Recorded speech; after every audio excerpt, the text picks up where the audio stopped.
Okay, now let's take a look at different methods to determine hybridization. की एखादा molecule दिला आपल्याला पॉलिएटॉमिक ion दिला तर त्याच्यामध्ये सेंट्रल ॲटम जो आहे त्याचं हायब्रिडायझेशन कुठलं हे डिटरमाइन करायच्या मेथड्स. त्यातली पहिली मेथड आहे steric number. Now the steric number is based on the Lewis structure. In order to determine the kind of hybridization of a central atom, you must know the Lewis structure. That means you must know the number of sigma bonds and number of lone pairs present in that molecule. तुमच्याकडे जर lone pair असतील माहिती तुम्हाला की जे पण काही structure त्याचं तुम्हाला हायब्रिडायझेशन करायचं किंवा शेप डिटरमाइन करायचा आहे त्याच्यामध्ये सेंट्रल ॲटमच्या किती लोन पेअर्स आहेत, सेंट्रल ॲटमचे किती सिग्मा बॉन्ड्स आहेत, हे जर तुम्हाला माहित असेल तरच तुम्ही ही मेथड यूज करू शकता, steric number method. Steric number म्हणजे काय बघा, steric number is equal to number of sigma bonds, number of sigma bonds plus lone pair. संपण्याला आपण म्हणतो steric number of sigma bonds plus lone pair. तुमच्याकडे जर स्टेरिक नंबर असेल इकडे घेऊयात आपण हायब्रिडायझेशन.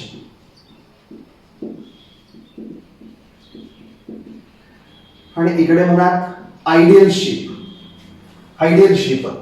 स्टेरिक नंबर जर तुमच्याकडे असेल 2 then the type of hybridization is sp and ideal geometry is linear molecule. तुमच्याकडे स्टेरिक नंबर आला 3, hybridization is sp2 and shape is trigonal planar.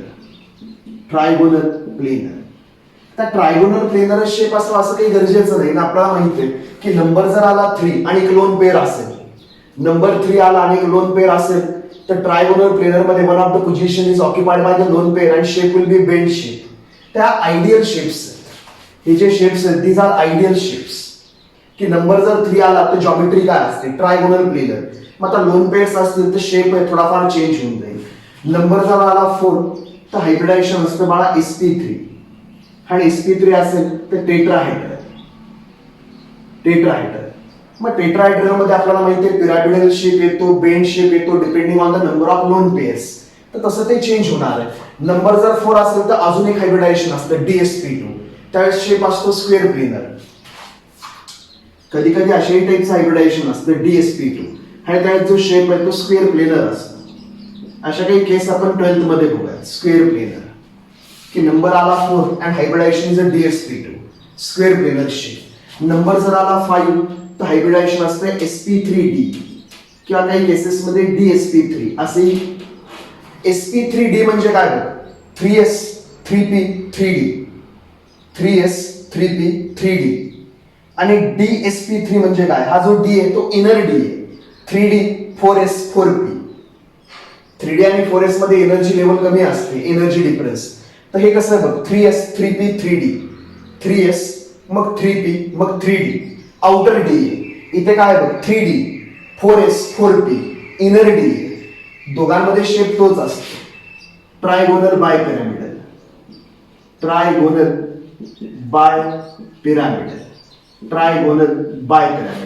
Number जर आला 6 आपल्याकडे तर हायब्रिडायझेशन असतं sp3d2 किंवा काही सिच्युएशन मध्ये d2sp3.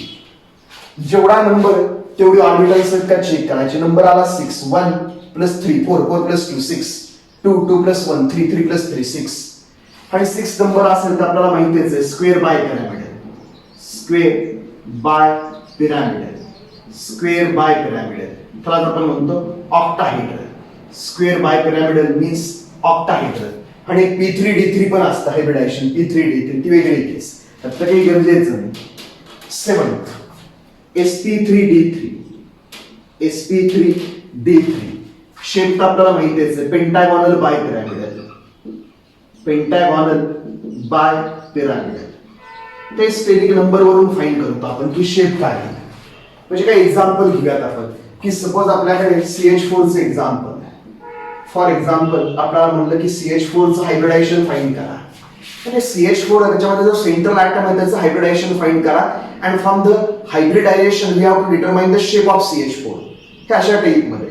आता CH4 आहे तर आपण काय म्हणणार की कार्बनच्या आउटर मोस्ट शेल मध्ये 4 इलेक्ट्रॉन्स असतात 1 2 3 4 and each hydrogen form single bond. आपल्याला माहितीच आहे की प्रत्येक हायड्रोजन आहे फक्त सिंगल बॉन्ड बनवतो. म्हणून तर मला युनिट स्ट्रक्चर बीएससीपीआरटी थिअरी तुमची क्लिअर पाहिजे, क्रिस्टल क्लिअर. तर हे सगळं येईल. आता ह्या स्ट्रक्चर मध्ये नंबर ऑफ सिग्मा बॉन्ड्स बघ किती आहे. Sigma bond, sigma bond, sigma bond, sigma bond, lone pair 0. तर आता सिच्युएशन काय माझ्याकडे steric number. Steric number is number of sigma bonds plus lone pair. Sigma bond आमच्याकडे 4 आहेत, लोन पेअर 0 आहे, तर नंबर काय आला 4. नंबर जर 4 आला तर हायब्रिडायजेशन काय आलं sp3.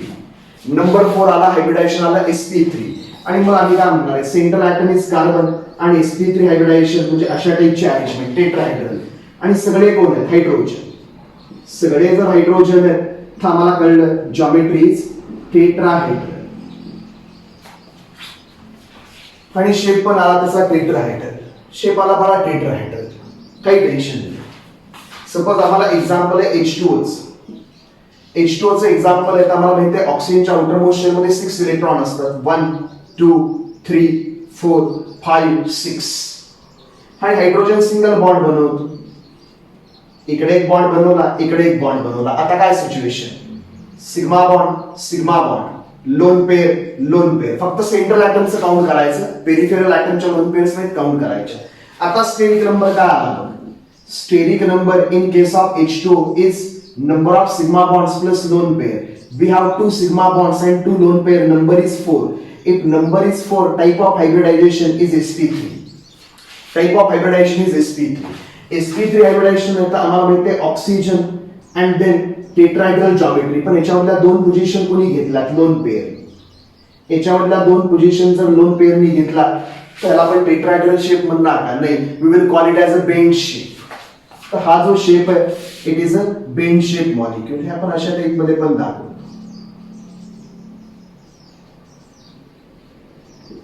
Bend shape. फक्त हायब्रिडायजेशन आलं sp3.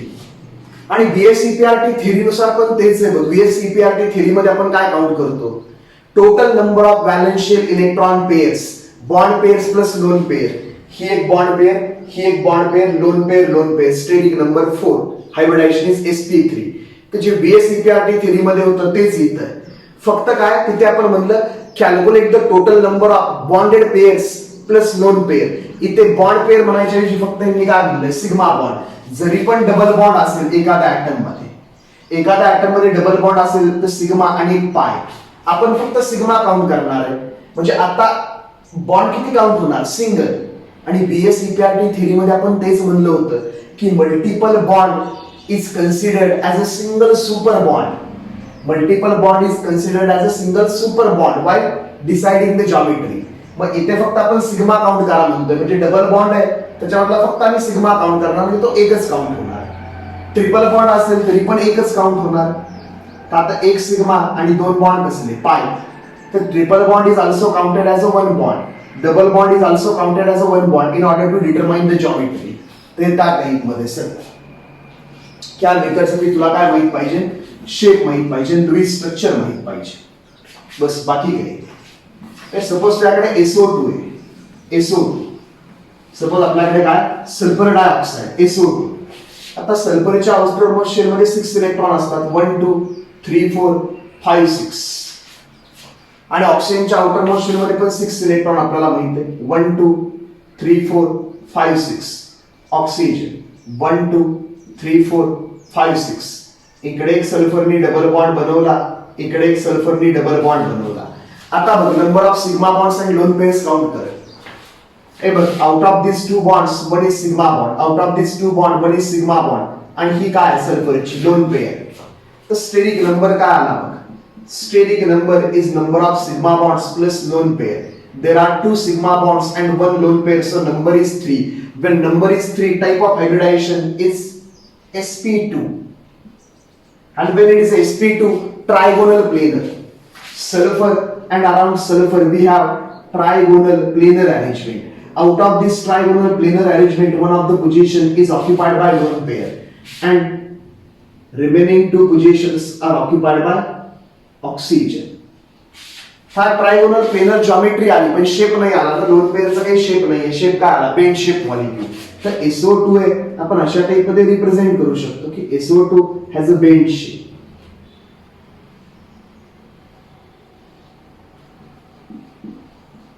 बेंच. तर महत्वाची तर VSEPR थेरीज आहे. हायब्रिडायझेशन तर फक्त एक एक्सटेन्शन आहे व्हॅलन्स बॉन्ड थेरीज. तुम्हाला ते पाठ पाहिजे हे नंबर आणि नंबरवरून आपण जॉमेट्री कशी प्रिडिक्ट करत होते. चलो ही एक मेथड झाली स्टेरिक नंबर. एक्झाम्पल्स आपण भरपूर घेणार आहे फाईंड करायचे पेशन्स.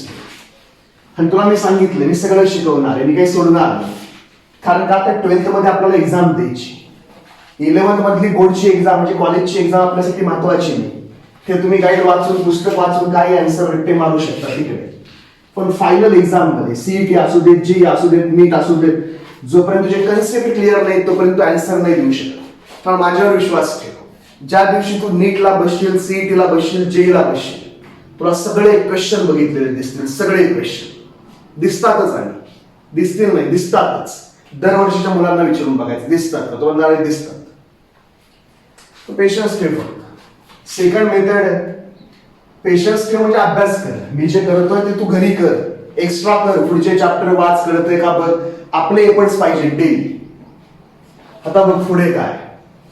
पुढे आपल्याकडे अशा टाईपमध्ये एक फॉर्म्युला आहे. Hybridisation is equal to one half. Hybridisation is equal to one half into bracket valence electron on central atom plus valence electron of central atom किंवा नुसतं व्ही लिहू शकतो. Valence electron on central atom plus number of monovalent atoms attach to it minus charge on cation plus charge on anion. हा एक formula आहे. आणि number तेच. एचचा number आला किती 1, सॉरी एचचा नंबर आला 2 sp, एचचा नंबर आला 3 sp2, एचचा नंबर आला 4 लाईकवाईज sp3 वगैरे त्या टाईपमध्ये. आता याच्यामध्ये हा जो आहे VC म्हणजे काय, valence electrons of central atom, बाकीच्यांचे valence electrons of central atom, valence electrons of central atom. Then M is monovalent atoms. Monovalent atoms. Monovalent atoms म्हणजे सिंगल बॉन्ड बनवणारे. For example like hydrogen, fluorine, chlorine, bromine, iodine. Monovalent atoms. C is charge on cation. C is charge on cation. C is charge on cation and A is charge on anion. Is charge on anion. बघा आता काय की suppose आपल्याकडे बघायचं example घेतो मी CH4. Suppose आपल्याकडे CH4.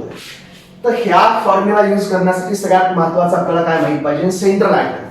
मग मला एक तर कळलं की CH4 मध्ये सेंट्रल ॲटम कोण आहे, carbon.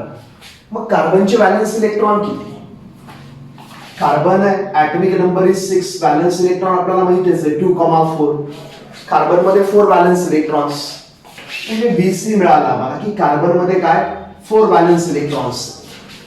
Number of monovalent atoms attached. M म्हणजे काय, number of monovalent atoms attached to central atom. Number of monovalent atoms attached to central atom. आता मोनोव्हॅलंट ॲटम्स किती आहेत बघ याच्यामध्ये, 4. हायड्रोजन 4. तर मोनोव्हॅलंट ॲटम्स 4 आहेत.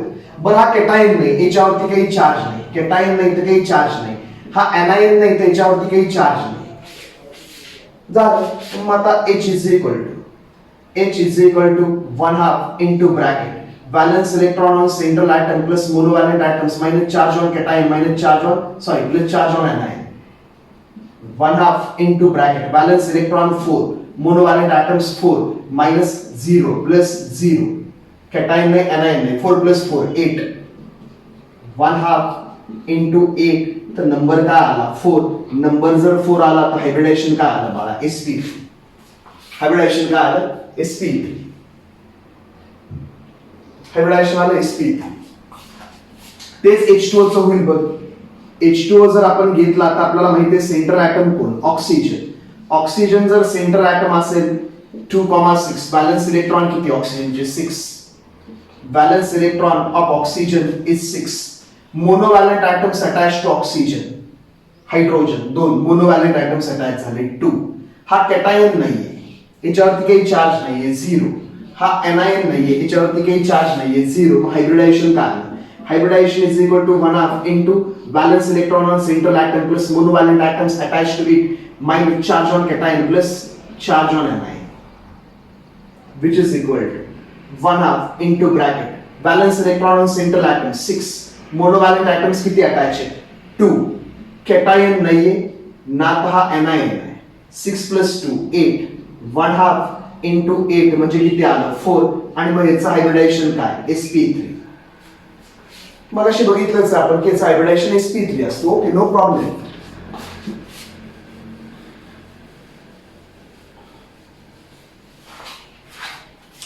सपोज आपल्याकडे BF4 मायनस आपल्याकडे कोण आहे BF4 minus boron tetrafluoride BF4 minus आता हे बघ स्टेरिक नंबर नुसार जर गेलं तर तुला माहित पाहिजे लुईस स्ट्रक्चर तुझं जर लुईस स्ट्रक्चर माहित नसतील BSEPRT थेरी मधले स्ट्रक्चर तुला माहित नसतील तर सुरुवातीच्या आधीच तू फिनिश झालायस पण आम्हाला काय माहित आहे बोरॉन आहे बोरॉनचा atomic number 5 its electronic configuration is 2,3 हे तर आम्हाला माहिती आहे 2,3 तर बॅलन्स इलेक्ट्रॉन्स आम्हाला माहिती आहेत बोरॉनचे की बॅलन्स इलेक्ट्रॉन्स आहेत 3 आता मोनोवॅलेंट ॲटम्स फ्लोरीन मोनोवॅलेंट ॲटम आहे तर असे किती फ्लोरीन अटॅच आहेत 4 कॅटायन हा कॅटायन तर नाहीये हा anion आहे आणि याच्यावरती -1 चार्ज आहे तर anion वरती चार्ज आहे 1 -1 नाही लिहायचं चार्जची मॅग्निट्यूड लिहायची इथे म्हणजे काय चार्ज आहे त्याची मॅग्निट्यूड लिहायची आपल्याला मायनस प्लस तसलं नाही करायचं चार्जची मॅग्निट्यूड लिहायची मग आता फॉर्म्युला बघा H is equal to 1 half valence electron on central atom plus monovalent atoms minus charge on cation plus charge on anion 1 half into bracket valence electron on central atom boron valence त्याच्याकडे किती electron असतात 3 plus monovalent atoms 4 attach minus 0 हा cation नाही हा anion आहे आणि 1 charge आहे त्याच्यावरती -1 युनिट आहे तर प्लस चार्ज किती आहे 1 -1 नाही म्हणायचं 1 किती आलं बघ 3 plus 1 4 plus 4 8 1 half into 8 number आला 4 नंबर जर 4 आला तर हायब्रिडायझेशन काय बाबा sp3 आणि चेक कर BF4 मायनस आपण VSEPRT थेरी मध्ये काढला हेच महत्त्वाचं बाळा केमिस्ट्री मध्ये तुला स्ट्रक्चर वगैरे सगळं कळलं पाहिजे तर BF4 मायनस काढताना आपण काय केलं होतं बघ आपण म्हणलं की बोरॉनकडे 3 इलेक्ट्रॉन असतात BF4 मायनस म्हणजे एक्स्ट्रा इलेक्ट्रॉन आहे मायनस चार्ज म्हणून एक एक्स्ट्रा इलेक्ट्रॉन घेतला आपण आणि आता बोरॉनकडे 4 इलेक्ट्रॉन झाले म्हणून काय दिलं मायनस चार्ज आता बोरॉन बॉन्ड बनवणार फ्लोरीन बरोबर फ्लोरीन बरोबर फ्लोरीन बरोबर बोरॉन बॉन्ड बनवणार फ्लोरीन बरोबर आता हे बघ sigma bond sigma bond sigma bond sigma bond BF4 minus मध्ये 4 सिग्मा बॉन्ड्स आहेत स्टेरिक नंबर बघ steric number is number of sigma bonds plus lone pair 4 sigma bonds 0 lone pair number is 4 that means hybridization is sp3 तर दोन्हीकडून hybridisation तेच आलं sp3 आणि shape याचा काढून झाला आपण अशा टाइप मध्ये शेप काढला बघ त्याचा sp3 tetrahedral sp3 means tetrahedral आणि चारही ऍटम्स आपल्याकडे आहेत त्यामुळे काही पिरामिडल वगैरे बनणार नाही BF4 minus tetrahedral geometry BF4 minus VSEPRT theory बाळा बिंदास्त करून ठेव नीट सगळं मॅजिक VSEPRT थेरीच ते अशा टाइप मध्ये कॅल्क्युलेट करायचे आपण शिप्स ते म्हणजे सॉरी असे कॅल्क्युलेशन्स करून काय करायचं हायब्रिडायझेशन प्रेडिक्ट करायचं आता अजून एक मेथड आहे आज मी तुला मेथड सांगतो ही सेकंड मेथड हा फॉर्म्युला बेस्ड पहिली method structure based Lewis structure माहित असेल तर तू पहिली मेथड वापरू शकतो steric number of sigma bonds plus lone pair तुला जर बॉन्डिंगच माहित नसेल फिनिश मग स्टेरिक नंबर मेथड नाही वापरू शकत सेकंड मेथड ही आहे याच्यासाठी तुला सेंट्रल ॲटम माहित पाहिजे तुला जर सेंट्रल ॲटमच माहित नसेल तर संपलं म्हणजे फॉर एक्झाम्पल आपल्याला अशा टाइप मध्ये कोणीतरी काहीतरी दिलंय बघ आपण काय म्हणणार एखादं एक्झाम्पल कुठलं दिलं हे दिलं CNO मायनस आता तुला जर याच्यामध्ये माहित नसेल की कार्बन सेंट्रल आहे नायट्रोजन सेंट्रल आहे का ऑक्सिजन सेंट्रल आहे तुला जर सेंट्रल ॲटम कोण आहे तेच माहित नसेल तर तुला VC's काढता येणार नाही valence electrons of central atom याच्यामध्ये सेंट्रल कोण आहे एखादा देताना तुला असं देईल NCO मायनस ह्याचा अर्थ असा नाही नव्हत की नायट्रोजन सेंट्रलला दिला म्हणून सेंट्रल नायट्रोजन याच्यामध्ये कार्बन सेंट्रलला दिला म्हणून कार्बन सेंट्रल असं नसतं मग तुला सेंट्रल ॲटम माहित पाहिजे सेंट्रल ॲटमच माहित नसेल फिनिश काही लिहितात, कसेही लिहितात, आपल्याला सेंट्रल ऍटम माहित पाहिजे, तर हा फॉर्म्युला वापरू शकतो. आणि मग आता थर्ड मेथड थोडीशी विचित्र आहे. आपण ते एकदम कमी सिच्युएशन मध्ये वापरतो. डिव्हिजन मेथड, एकदम रेअर केसेस मध्ये ती मेथड आपण वापरतो. Third method, division method. याच्यामध्ये नीट लक्ष दे, याच्यामध्ये एवढं इझी नाही, याच्यामध्ये थोडस रूल्स आहेत ते. पहिलं नीट जरा लक्षात घे. पहिलं तर काय फाइंड करायचं. Step 1, find total number of valence electrons. Find total number of valence electrons, सेंट्रलचे नाही, total number of valence electrons. For cation, subtract the charge from total valence electrons. एवढं सगळं कोण लिहिणार आहे? टोटल वॅलेन्स इलेक्ट्रॉन्स आधी find करायचे, म्हणजे जेवढे ऍटम्स आहेत तेवढ्या सगळ्यांचे वॅलेन्स इलेक्ट्रॉन ऍड करायचे, म्हणजे टोटल वॅलेन्स इलेक्ट्रॉन. जर कॅटायन असेल तर चार्ज आहे तो मायनस करायचा टोटल वॅलेन्स इलेक्ट्रॉन मधून. आणि for anion add the charge to total valence electrons. Finish. म्हणजे काय सांगतो तुझा, सपोज आपल्याकडे NH3 आहे. NH3 आपल्याकडे जर NH3 आहे तर टोटल वॅलेन्स इलेक्ट्रॉन्स किती झाले? आणि म्हणणार valence electrons of nitrogen plus 3 into valence electrons of hydrogen. Nitrogen कडे वॅलेन्स इलेक्ट्रॉन असतात 5, आपल्याला माहितीच आहे, 2,5.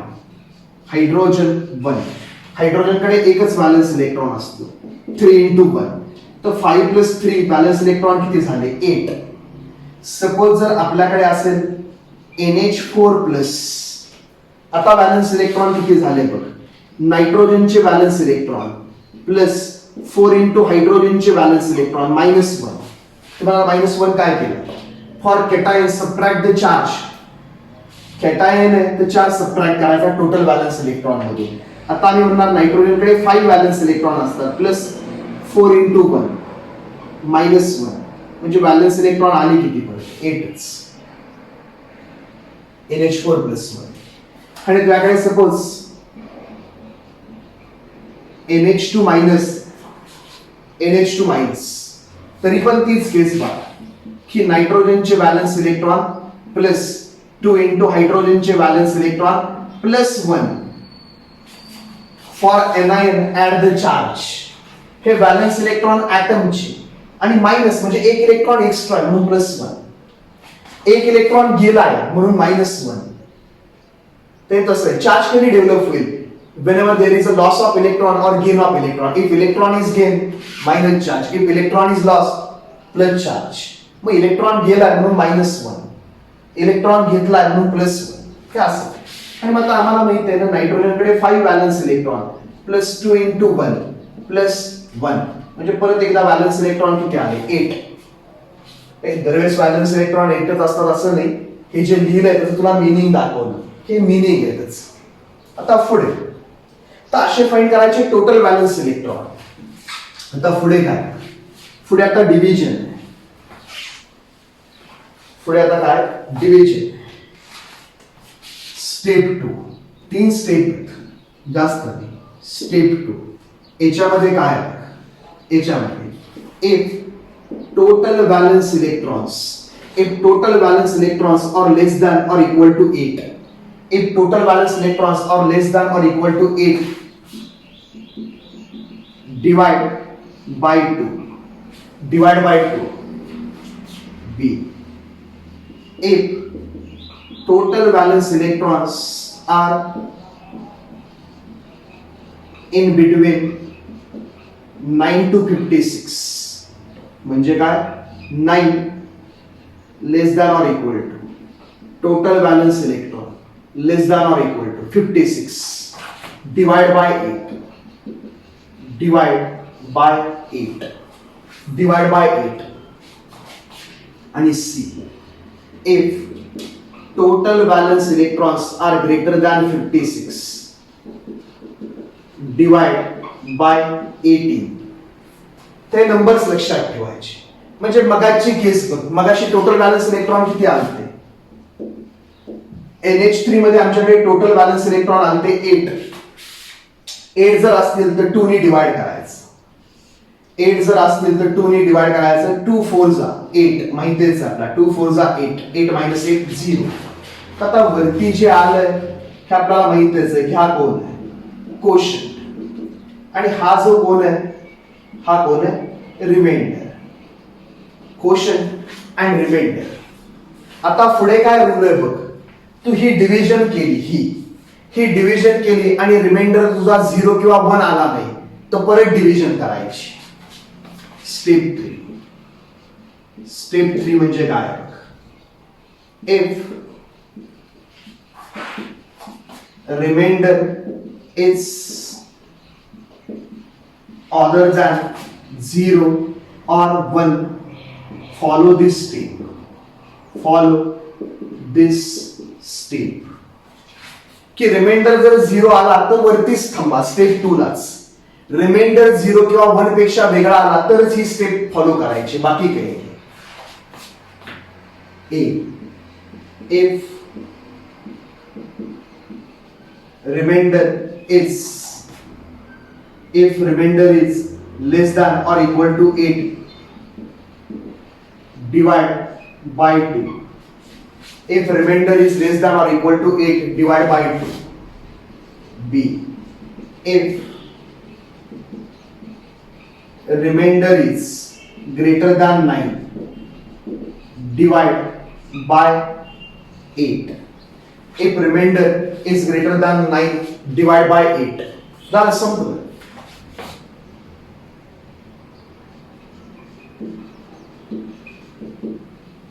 Hybridization म्हणजे H is equal to all quotients. All quotients plus last remainder. Hybridization is equal to all quotients plus last remainder. Hybridization is equal to all quotients plus last remainder. बघ आता काय तुला जरा सांगतो मी समजू. आता बघ आपण NH3 मध्ये टोटल व्हॅलन्स इलेक्ट्रॉन्स काढले. NH3 मध्ये टोटल व्हॅलन्स इलेक्ट्रॉन्स आले 8. ओके, फर्स्ट स्टेप झाली. We have calculated total valence electron. Total valence electron is 8. Now in a second step, if total valence electrons is less than or equal to 8, आता 8 च divide by 2. म्हणून 8 ला 2 ने divide केला. 2 4 जा 8. Reminder आला 0. If remainder is other than 0 or 1, आमचा 0 च आहे, मग इथंच थांबायचं. हायब्रिडायझेशन म्हणजे काय? All quotients plus last remainder. Quotient आहे 4, रिमाइंडर आहे 0. तो हायब्रिडायझेशन म्हणजे आमच्याकडे काय? Hybridization is equal to quotient plus remainder. Quotient आहे 4, रिमाइंडर आहे 0, नंबर आला 4. If number is 4, hybridization is sp3. Hybridization is sp3. अजून दुसरं एखादं दाखवू.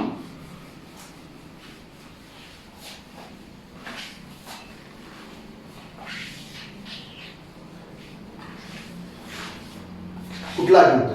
हा घेतो. SF4 घेतो. SF4 sulphur tetrafluoride SF4. आता बघ सल्फर काय? ऑक्सिजन फॅमिली मधला.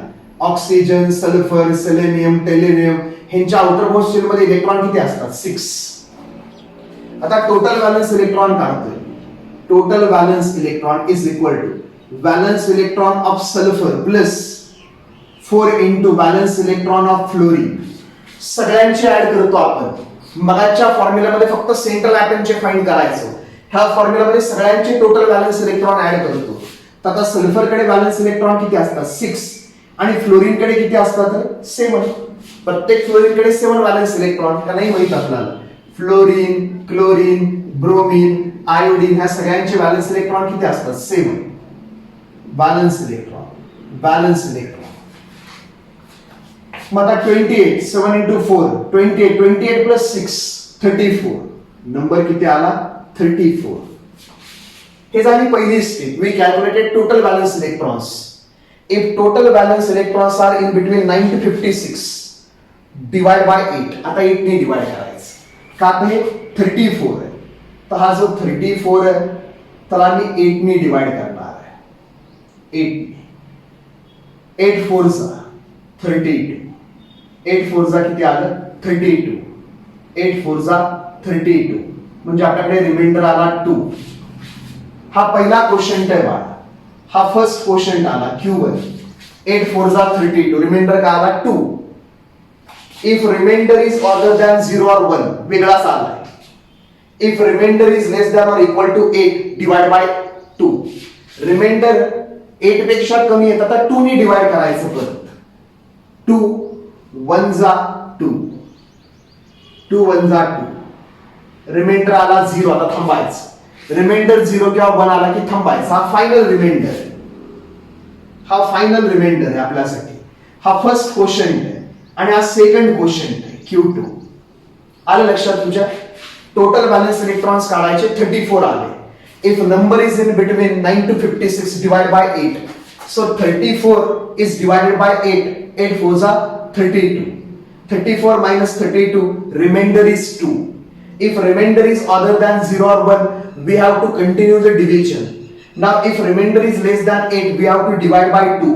2 1s are 2. इकडे क्वोशंट लिहिलाय. 2 1s are 2. 2 minus 2 0. रिमाइंडर 0 आला तर स्टॉप करणार. आणि हायब्रिडायझेशन म्हणजे काय बनलंय? Hybridisation is equal to all quotients Q1 plus Q2 plus last reminder 0. म्हणजे काय? पहिला नंबर आपल्याकडे 4, दुसरा नंबर आपल्याकडे 1 आणि रिमाइंडर आहे 0. 4 plus 1 5. नंबर जर 5 आला तर हायब्रिडायझेशन काय असतंय? sp3d. नंबर जर 5 आला हायब्रिडायझेशन इज sp3d. आणि आता बघ, सल्फर कडे किती इलेक्ट्रॉन्स असतात? बॅलन्स 6. 1 2 3 4 5 6. आणि फ्लोरीन सिंगल बॉन्ड बनवते. 1 2 3 4. Number of sigma bonds 1 2 3 4. आणि lone pair. Steric number is number of sigma bonds plus lone pair. Sigma bonds are 4 plus lone pair is 1. Number आला 5. If number is 5, hybridization is sp3d. That means trigonal bipyramidal. But this time the shape is not trigonal bipyramidal because one of the position in trigonal bipyramidal geometry is occupied by lone pair. It has a seesaw shape. याचा shape आपल्याला माहिती आहे, seesaw. मी नाही काढत बसणार इथे. तुम्हाला सगळे फॉर्म्युलांचं तुला कंपॅरिझन दाखवतो की हायब्रिडायझेशन काढण्यामध्ये तू मास्टर पाहिजेस. तुला मी सगळं सांगितलंय. आता तुला जर बीएससी पॅटी थेरी क्लिअर असेल तर तू स्टेरिक नंबर वरूनच सगळं फाइंड करणार. एवढं कॅल्क्युलेशन करत तुला मजा नाही त्यात. आणि हे बघ, H is equal to 1/2 into valence electron on central atom plus monovalent atoms minus charge on cation, minus charge on cation plus charge on anion. 1/2 into bracket valence electron on central atom. Central atom कोण आहे? Sulphur. If central is sulfur, sulphur कडे valence electron किती आहेत? 6. Plus monovalent atoms. सल्फरला single bond बनवणारे atoms किती attach आहेत? 4. बर, हा कॅटायन पण नाहीये, हा एनायन पण नाहीये. चार्ज 0. हा न्यूट्रल आहे, याच्यावरती काही चार्ज नाहीये. 6 plus 4 10. 1/2 into 10 म्हणजे नंबर आला 5. If number is 5, hybridization is sp3d. If hybridization is sp3, the geometry is trigonal bipyramidal. And one of the position is occupied by lone pair. Lone pair prefers to occupy equatorial position. So remaining bonds are fluorine. And this one is known as seesaw shape. त्याला काय म्हणायचं बाळा? seesaw shape. त्या 3 methods. आता आपण काही examples घेणार आणि मग तुम्ही ज्या मेथड मध्ये काय होणार आपण कम्फर्टेबल असाल त्या मेथडने तुम्ही फाइंड करायचे हायब्रिडायझेशन. फक्त तुझं हायब्रिडायझेशन आलं पाहिजे. तू मेथड कुठली वापरतोय इट डझंट मॅटर. तुझा अँसर आणि माझा अँसर सेमच आलं पाहिजे. मी काही मॉलिक्युल्स सगळ्या मेथड्सनी करेल किंवा मेथड चेंज करेल मध्ये मध्ये मॉलिक्युल टू मॉलिक्युल. आपण एक 20-30 मॉलिक्युलचं काय करूया, हायब्रिडायझेशन फाईंड करूया. आणि मी दरवेळेस काय करेल, मेथड चेंज करेल किंवा काही काहींचं तिन्ही मेथडनी काढेल, just for sake of convenience. चलो, अभ्यास करायचा बाळा. अभ्यास जर केला तरच आपण टिकणार आहे मार्केटमध्ये. आपण काही प्लास्टिक नाही मार्केटमध्ये टिकायला. काय आपण अभ्यास केला तर टिकणार आहे, तर ऍडमिशन मिळणार आहे. आणि हे बघ, तू जरा सावध हो. जनरली कसं असतं बघ, जनरली ज्यावेळेस आपण काय म्हणणार दिवाळी होते, दिवाळीनंतर आम्ही 11वीतच 12वीचा पोर्शन स्टार्ट करतो. दिवाळी कधी असते आपली, जास्तीत जास्त डिसेंबर मध्ये. 1 डिसेंबरला आपली बॅच सुरूच होते 12वीची. म्हणजे 11वी पण कंटिन्यू असते आणि 1 डिसेंबर मध्ये 12वी स्टार्ट होते. का तर सिलेबस कम्प्लीट होत नाही. आता तू डेंजरस सिच्युएशन मध्ये, आता आपलं फेब्रुवारी संपत आलं तरी 11वी संपलं नाही, 12वीचं स्टार्ट व्हायचं लांब राहिलं. म्हणजे काय की आपल्याला जी 12वीत एक्झाम द्यायची आहे त्यासाठी वेळ आपल्याला कमी मिळणार आहे प्रिपरेशनसाठी. तर तू 11चा प्रत्येक टॉपिक एकदम 100% डेडिकेशन, 100% फोकसनी कर. जेवढं आजपर्यंत तुझं झालंय, mole, IUPAC nomenclature, periodic table, nature of chemical bonding, atomic structure एकदम क्लिअर करून टाक. एकदम क्लिअर की याच्यामध्ये काहीच प्रॉब्लेम नसला पाहिजे. याच्यामध्ये जर 0 एरर असेल, 100% ॲक्युरसी असेल, तर बाळा 12th मध्ये जो आपल्याला टेन्शन मिळणार आहे, एकदम छोटा पिरियड मिळणार आहे, त्याच्यामधले तुला सगळे कन्सेप्ट कळतील. पण तू काय कर, आता याच्यावरती फोकस कर, नीट समजून घे. अख्खच्या अख्खं तुला टेक्स्टबुक मध्ये मिळणार नाही. अख्ख्याच्या अख्ख्या एवढ्या नोट्स मी देऊ शकत नाही, एवढंच बदलते. माझी मेथड वेगळी आहे शिकवायची, लोकांची मेथड वेगळी आहे शिकवायची. कंपॅरिझन करू नका. काही जण टेक्स्टबुक मधल्याच नोट्स तुम्हाला देतील, यस तुम्हाला तेवढेच मार्क पडतील, पण तुम्हाला एमसीक्यू नाही सुटणार. माझी मेथड डिफरंट आहे. माझी मेथड कशावरती बेस्ड आहे की आपली जी ऍडमिशन्स आहेत, आपली ऍडमिशन्स कॉम्पिटेटिव्ह एक्झाम्सनी होतात. आपली ऍडमिशन एमसीक्यूच्या मार्कनी होतात. सीईटीचे मार्क, ओनली सीईटीचे मार्क, ओनली जेईचे मार्क, ओनली नीटचे मार्क. तर आपलं जे फायनल ऍडमिशन आहे, आपली जी फायनल बॅटल आहे, फायनल ऍडमिशनची battle, it is based on MCQs. आणि एमसीक्यू सॉल्व्ह करायला सगळे कन्सेप्ट क्लिअर लागतात, मग ते पुस्तकात असू किंवा नसू. मग हे कन्सेप्ट घेणं माझं काम आहे. नोट्स लिहिणं, शॉर्ट नोट्स बनवणं की जेणेकरून तुला कॉलेजमध्ये मार्क्स पडतील, हे माझं काम नाही. त्यासाठी मार्केटमध्ये भरपूर बुक्स अवेलेबल आहेत. तुझं टेक्स्टबुक आहे, नवनीतचं गाईड अवेलेबल आहे, टार्गेटच्या नोट्स अवेलेबल आहे. तू काही घे, इट डझंट मॅटर. मला काही फरक पडत नाही तो अभ्यास कशामधून करतोय. मला काही फरक पडत नाही बाळा. मला फरक कधी पडतो ज्यावेळेस तुला मार्क्स पडता येत नाही, तुला इंग्लिशमध्ये लिहिता येत नाही बोर्डमध्ये, त्यावेळेस मला फरक पडतो. तर तू एफर्ट्स घे, लिही, ट्राय कर लिहायचा. मी सांगताना ट्राय कर ते वर्डिंग मध्ये लिहायचा. त्यावेळेस स्वतःला ज्यावेळेस लिहिता येतं ना, त्यावेळेस आपण जे टेक्स्टबुक मध्ये वाचतोय ते एक्सप्रेस करता येतं आपल्या लँग्वेज मध्ये, आणि मग मार्क पडतात. तू काही घे रे, टेक्स्टबुक घे, ते नवनीतचं गाईड घे, त्यातले क्वेश्चन्स वाच आणि शाळेच्या एक्झाम मध्ये लिही, तुला फुल मार्क पडतात. तर एमसीक्यू मध्ये तू कशामधून वाचतोय इट डझंट मॅटर.